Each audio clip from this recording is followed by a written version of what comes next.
एक लड़की को देखते हैं जो रोड के बीचों बीच अपनी जान देने के लिए सड़क पर लेटी हुई है। कुछ ही देर में यह लड़की जैसे ही उस गाड़ी को अपनी ओर आता देखती है तो एक दर्दनाक मौत के डर से वो अपना इरादा बदल लेती है और वो सड़क से उठकर किनारे पर चली जाती है। लड़की का नाम लीसा है। लीसा की जिंदगी बिल्कुल भी ठीक नहीं चल रही। दरअसल आज लीसा की बेटी का जन्मदिन है, लेकिन अब उसकी बेटी इस दुनिया में नहीं रही। तब हम देखते हैं कि जो गाड़ी कुछ देर पहले लीसा को इग्नोर करके आगे निकल गई थी, रिवर्स करके लीसा के पास आता है। गाड़ी के अंदर बैठा एडम नाम का आदमी लीसा से पूछता है, क्या तुम ठीक हो? जिस पर लीसा जवाब देती है, हाँ मैं ठीक हूँ। उस आदमी ने लीसा को बताया कि इस सुनसान इलाके से शहर काफी दूर है, इसलिए अगर तुम चाहो तो मैं तुम्हें शहर तक लिफ्ट दे सकता हूँ। लीसा मान जाती है और फौरन उसकी गाड़ी में बैठ जाती है। लीसा से पूछता है कि तुम अकेली इस सुनसान जगह में क्या कर रही थी? लीसा ने एडम को बताया कि आज मेरी बेटी का जन्मदिन है, जिस बदकिस्मती से वो अब इस दुनिया में नहीं रही और अब मैं बिल्कुल अकेली। कहता है, अच्छा इस वजह से तुम रास्ते के बीचों बीच मरने के लिए लेटी हुई थी। जवाब में लीसा ने कहा, मैं मरना नहीं चाहती, बस एक बार किसी तरह से अपनी बेटी से मिलना चाहती होती है। रेडियो पर एक न्यूज चल रही होती है। रिपोर्टर बताता है कि जंगल में एक सीरियल किलर घूम रहा है और आज सुबह इस किलर ने 2 और लड़कियों को मार दिया है। पुलिस के पास उस किलर की तस्वीर तो नहीं है, लेकिन उन्हें इसके बारे में ये जानकारी मिली है कि कातिल एक गोरे रंग का आदमी है जिसके दाहिने हाथ पर एक क्रॉस का निशान है। ये खबर सुनकर लीसा के पैरों तले जमीन खिसक जाती है, क्योंकि रिपोर्टर रेडियो पर जिस कातिल का हुलिया बता रहा था वो कोई और नहीं बल्कि एडम ही था। उसके हाथ में क्रॉस का निशान देखकर लीसा बहुत ज्यादा डर जाती है। एडम अचानक जोर से कार का ब्रेक लगाता है, जिससे लीसा का सर तेजी से कार की डैशबोर्ड से जा टकराया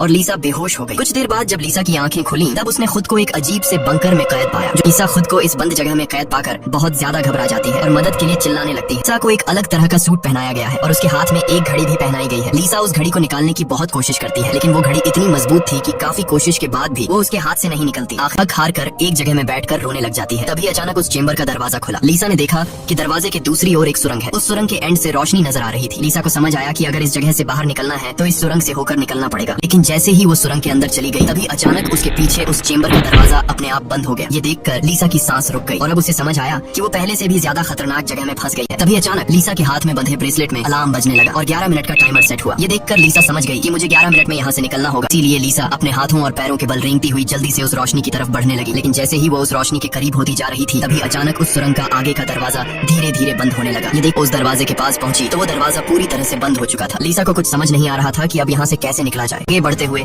एक ऐसी जगह पर पहुंच जाती है जहाँ एक प्लेटफॉर्म की तरह 2 रास्ते बने हुए थे। एक रास्ता ऊपर से जा रहा था और दूसरा रास्ता नीचे से। लीसा को कुछ समझ नहीं आया और वो ऊपर के रास्ते को चुनती हुई घुटनों के बल आगे बढ़ने लगी। लेकिन थोड़ा आगे जाते ही नीचे का फ्लोर ऊपर उठने लगा। अब के एंड तक उसका हाथ पहुंच जाता है और जैसे ही वो रास्ता पूरी तरह से बंद होने वाला था लीसा अपनी जान बचाकर वहाँ से निकलने में कामयाब हो जाती है। खुद को कुचलने से बचाकर वो एक सुकून की सांस लेती है, लेकिन उसे पता नहीं था कि अब उसके लिए मुश्किलें और भी बढ़ने वाली। घड़ी में अलार्म बज उठा। ये अलार्म बता रहा था कि आधा समय बीत चुका है और अब उसके पास सिर्फ 5 मिनट बाकी है। इसीलिए वो अब फिर से आगे बढ़ने लगी। जहाँ उसे थोड़ी दूर जाते ही रास्ते में कोई इंसान लेटा हुआ दिखाई दिया। लीसा जब उसके करीब आई तो उसने देखा कि वो कोई जिंदा इंसान नहीं बल्कि एक जली हुई डेड बॉडी है। लीसा को समझ आ गया कि ये इंसान भी मेरी तरह इस सुरंग से निकलने की कोशिश कर रहा था। लेकिन बॉडी को देखकर लीसा की यहाँ से निकलने की बची कुची उम्मीद भी टूट गई। लेकिन उसने किसी तरह हिम्मत जुटाई और इस डेड बॉडी को साइड पर करके आगे बढ़ने लगी। जब पास सिर्फ 2 मिनट का टाइम बचा हुआ था, इसीलिए वो और तेजी से आगे बढ़ने लगी। तभी अचानक एक मजबूत लोहे की सलाखों ने आकर उसका रास्ता रोक दिया। साथ ही उस सुरंग की दीवारों में से ढेर सारे हीटिंग पाइप निकलकर बाहर आने लगे और उस जगह को गर्म करने लगे। ये देख लीसा पूरी तरह से घबरा गई। वो समझ गई कि जल्द ही उसकी भी लाश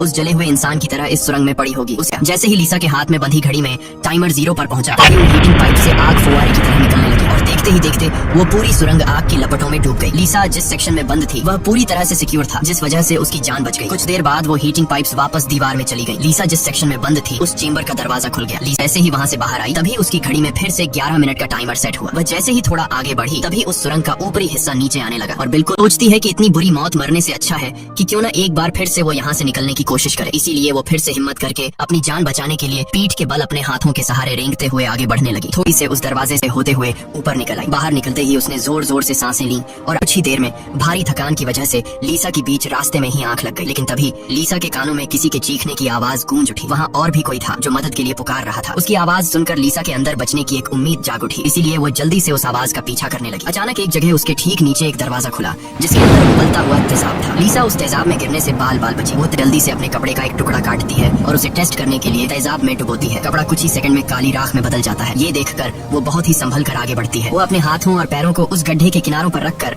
उस जगह को पार करने ही वाली थी कि तभी उसका घुटना तेजाब में लग जाता है, जिससे लीसा दर्द से चीख पड़ी। खुशकिस्मती पर एक गहरा जख्म बन गया था। अच्छी बात ये थी कि अब वह मदद की आवाज काफी करीब से आ रही थी। लीसा अपना दर्द भूलकर फिर से उस आवाज का पीछा करने लगी और आखिर ग्रिड थी जिसके पीछे एक आदमी था। उस आदमी ने भी लीसा की तरह हाथ में घड़ी और सूट पहना था। लीसा उससे कहती है कि देखो मेरी बात सुनो, हम दोनों यहाँ पर फंसे हुए हैं, अगर हम एक दूसरे की मदद करें तो यहाँ से निकल सकते हैं। वो कहता है कि ये लोग जल्द ही वापस आएंगे और हम दोनों को मार देंगे। ये कहकर वो पागल जोर जोर से हंसने लगा। तभी लीसा देखती है कि उसके हाथ हाथ में बंधी घड़ी में 60 सेकंड की काउंटिंग शुरू हो गई है। वो हीटिंग पाइप्स दोबारा दीवारों से बाहर निकल आए और इस बार बचने के लिए जो सेक्शन था वो लीसा और उस आदमी के बीचों बीच खुलता है, जिसमें सिर्फ एक ही इंसान के छिपने के लिए जगह थी। अब या तो वो पागल आदमी बचेगा या फिर लीसा। अगले ही पल लीसा और उस पागल आदमी के आगे जो लोहे की ग्रिड थी वह हट गई। ये दोनों तेजी से उस चेंबर की तरफ भागने लगे और दोनों एक साथ चेंबर तक पहुंचे। लीसा उस आदमी को लात मारकर चेंबर से बाहर कर देती है। वो आदमी लीसा को पैर से पकड़कर बाहर निकालने की कोशिश करता है। तभी 60 सेकंड खत्म हो गए और उस चेंबर के शीशे के दरवाजे ने उस आदमी का हाथ काट दिया। दर्द से वो आदमी चिल्ला उठा। तभी लीसा की नजर उस आदमी के हाथ पर पड़ी जिस पर क्रॉस का टैटू बना हुआ था। उस टैटू को देखकर लीसा समझ जाती है कि ये आदमी कोई और नहीं बल्कि उसे कार में बेहोश करने वाला सीरियल किलर एडम है। अब लीसा की सारी कंफ्यूजन दूर हो गई। पहले लीसा को लग रहा था कि एडम ने इसे यहाँ कैद करके रखा है, लेकिन उसकी ये सोच गलत थी क्योंकि एडम बेचारा तो अब खुद मौत के मुंह में था। इतने में ही लीसा की घड़ी पर 11 मिनट का वक्त पूरा हो गया और उन हीटिंग पाइप से निकलती तेज आग ने कुछ ही सेकंड्स में एडम को राख में बदल दिया। अपनी आंखों से एडम भी लीसा को एडम के हाथ पर बने हुए निशान याद आ गए। वो समझ गई कि जरूर वो निशान यहाँ से बाहर निकलने का रास्ता बताते हैं, इसलिए वो अपने खून से दीवार पर एडम के हाथ पर बने हुए निशान बनाने लगी, जिसे काफी गौर से देखने के बाद लीसा को पता लगा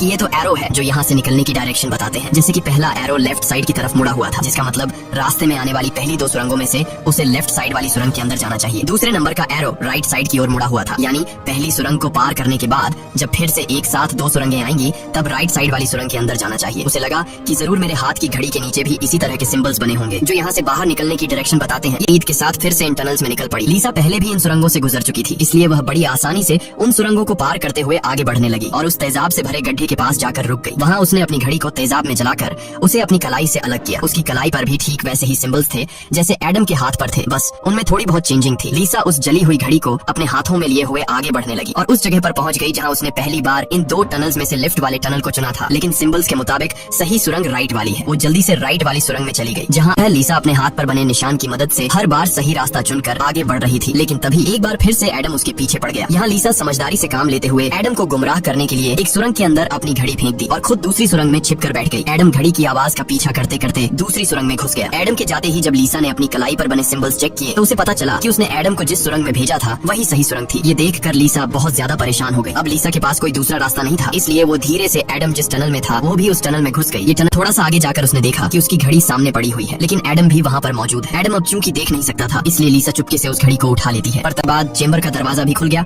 और अगले ही पल एडम लीसा पर टूट पड़ा। लीसा भी खुद को बचाने के लिए एडम से लड़ पड़ी और उस दौरान एडम का सर कुचल गया और फाइनली लीसा को एडम से छुटकारा मिल गया। लीसा अब अपने रास्ते पर आगे बढ़ने लगी जहाँ लेकिन तभी लेफ्ट वाली सुरंग से एक लड़की बाहर निकल आई। उसे देख लीसा की आंखें खुली की खुली रह गईं और वो रोने लगी क्योंकि यह लड़की कोई और नहीं बल्कि उसकी बेटी नीना थी। अपनी माँ लीसा से कहा कि अब दोबारा मुझे फिर से अकेला मत छोड़ना, जिस पर लीसा ने जवाब दिया, नहीं बेटा मैं हमेशा तुम्हारे साथ रहूंगी। जिस पर नीना कहती है तो फिर आओ मेरे साथ लेफ्ट वाले टनल में चलो। लीसा रोते हुए बोली, नीना मैं तुम्हें फिर से खोना नहीं चाहती, लेकिन सच तो ये है कि तुम पहले ही मर चुकी हो और मेरी मंजिल दूसरी सुरंग में है। इतना कहकर लीसा वहाँ से जाने लगी। पीछे से नीना उसे पुकारती रही, लेकिन लीसा दिल पर पत्थर रखकर उस सुरंग से बाहर निकली। बाहर आते ही लीसा फूट फूट कर रोने लगती है। उसके बाद लीसा ने बिना समय गंवाए राइट वाली सुरंग में घुस गई जहाँ उसके रास्ते में 3 लोहे के ब्लेड्स आ गए जो लगातार तेजी से ऊपर नीचे हो रहे थे, जिन्हें पार करने का मतलब था खुद के टुकड़े करवाना। गौर किया कि उनमें से पहला ब्लेड हर 4 सेकंड्स में एक बार नीचे आ रहा है। लीसा ने हिम्मत दिखाते हुए उसे भी पार कर लिया, लेकिन लास्ट वाला ब्लेड सिर्फ 2 सेकंड्स में नीचे आ रहा था, जिसे पार करना लीसा के लिए बहुत ही मुश्किल था। पर आजादी की चाहत में लीसा ने उसे भी पार तो कर दिया, लेकिन बदकिस्मती से उसका पैर ब्लेड के बीच आकर कट गया। लीसा का दर्द से बुरा हाल हो गया था, लेकिन लीसा अपने पैर की परवाह किए बिना सुरंग के एंड तक पहुंच जाती है जहां उसे खुला आसमान नजर आ रहा था। लेकिन हाथ सामने लगाए स्क्रीन पर जा लगा जहां खुले आसमान का वीडियो चल रहा था। ये देखकर लीसा बहुत ज्यादा मायूस हुई। उसने कहा, मैंने वो सब कुछ किया जो मुझे करने को कहा गया था। उसके बाद वो पागलों की तरह हंसने लगी। तभी सुरंग से हीटिंग पाइप्स निकल आए क्योंकि अब कुछ देर बाद 11 मिनट का टाइम खत्म होने वाला था। लीसा अब सुकून से मौत का इंतजार करने लगी, लेकिन इस बार वो हीटिंग पाइप्स उसे जलाए बिना ही वापस सुरंग में चली गई। तभी अचानक सुरंग का ऊपर का हिस्सा खुल गया और एक तेज रोशनी लीसा पर पड़ी। लीसा का शरीर अपने आप हवा में उठने लगा और उस रोशनी में समा गया। थोड़ी देर बाद जब लीसा की आंख खुली तो उसने खुद को एक झरने के किनारे पाया, जिसे देख लीसा के चेहरे पर मुस्कान वापस लौट आई। वहाँ पर नीना भी मौजूद थी। लीसा ने नीना से पूछा, क्या मैं मर चुकी हूँ? इस पर नीना ने कहा, तुम्हारा शरीर एक बार नहीं बल्कि अब तक कई बार मर चुका है। लीसा ने फिर से पूछा